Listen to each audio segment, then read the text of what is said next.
Your Cancer sign. Well, so far these days, you're the last on the hit list, but that's okay. After we get through the next week and a half, Leo will be the last on the hit list. So Cancer sign, we're using Rider-Waite, and this is for the week ahead. It was from yesterday, the 10th, through the 17th, probably into the 18th. And we're going to take a look at what's going on. Now, you will also be, by way of who you relate, how you relate, to what you relate, you will also be affected by this Jupiter-Saturn confliction. Now, it's also conjunct Pisces, because Pisces and Saturn are together. Jupiter's in your 12th house. You've also got, Mercury retrograde moving into your second house. It's going back into Leo, which has you going over your own money, going over things, situation. You're preparing for Pluto moving back into your house of relating, where it had sat since 2007. So you got a lot of stuff. You and Virgos are really in your head. So at the beginning of your reading here, you got a lot of deliberation and decisions. One of the big things you might want to ask yourself, Cancer sign, Cancer signs, a lot of them, I've seen in their personal consults on the phone, have had this, why did I have to meet this person when I thought I was so happy? So I was chuckled because I don't think it's funny, but I'm not shocked by it. First of all, your beginning in here is this sort of defensiveness. This is also an energy too where you are so strong, you are so tough. You are not letting anybody bulldoze you. You're not letting anybody do anything to pull you down. And I think that's a good thing.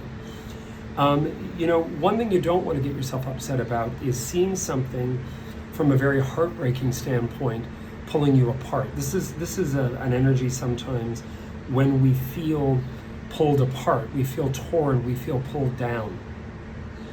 And, just be careful about that because there's a lot left to work on.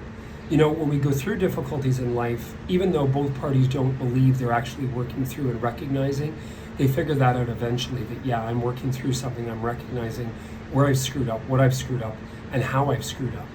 So there's some stuff going on with that. I never ever liked this character in a reading, even though when I was young, one of the girls that used to read me when I was very young, she used to always say it was the Jack of Hearts, and I used to say to her, the Jack of Cups. I'd say, the Knight of Cups. I said, don't, associate me to that character because that's not correct.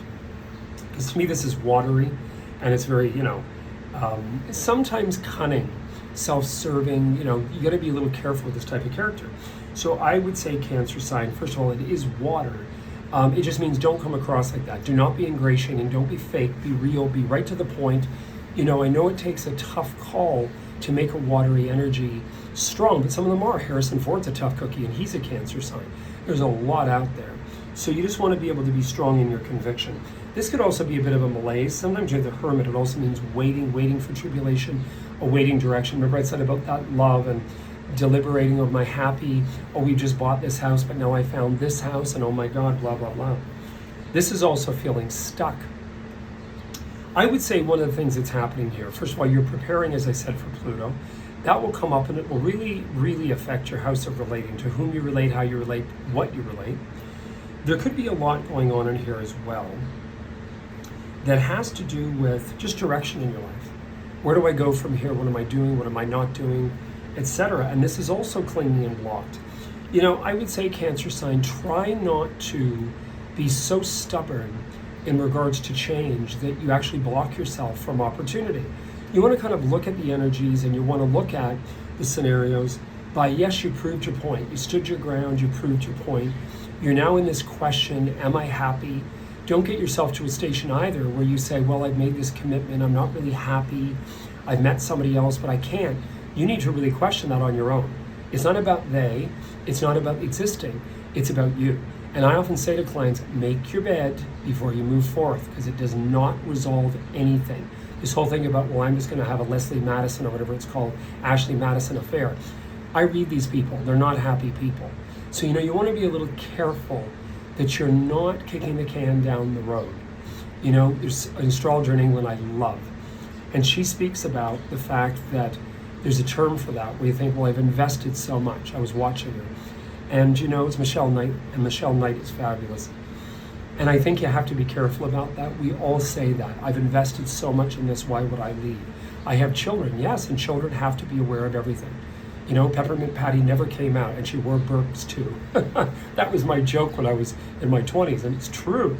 You know, I'm sure he did write her as a dyke. I'm sorry, not to be against lesbians. I'm gay myself, but I'm sure that there was something there. So anyway, all I'm saying to you here is this is not to be sarcastic. It's to look at life honestly and to go forward honestly. So something is causing cracks and fissures. It's trying to get you to recognize, am I happy? Cancer signs, you need to look at that. You need to be honest with thyself. Anyway, you heard it here first. You're one of the longest ones because it was quite involved. I wish you all the best. And I am working, interested in personal consult. I'm around. Give me a dingle, the dingle. Cheers. Take care. See you next week. Bye.